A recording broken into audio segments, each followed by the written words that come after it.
कारभारीन, कसला विचार करतेस ग? एखाद्याचं नशीब खराब असतं, पण माझ्या इतकं कोणाचंच नसेल. 10वीला गेले, 10वीचा सिलेबस बदलला. 12वीला गेले, त्याचा पण सिलेबस बदलला. इंजिनिअरिंगला ऍडमिशन घेऊ म्हटलं तर तिथले सीट संपली. बाहेरगावी जाऊन शिकावं म्हटलं तर आई बाबा म्हणले लग्नाशिवाय बाहेरगावी जायचंच नाही. माझं चांगलं होतं, पण लग्नानंतर माझं पण खरंच नशीब खराब झालं.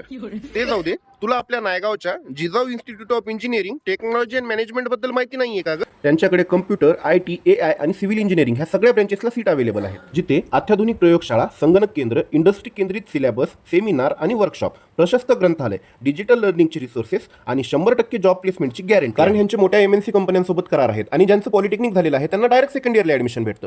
तुम्हाला एवढं माहित होतं तर लग्नाआधी बोलताना तुम्ही मला कधीच एवढी माहिती दिली नाही. मला तरी कुठे माहित होतं लग्नानंतर तू एवढं छेळशील मला ते.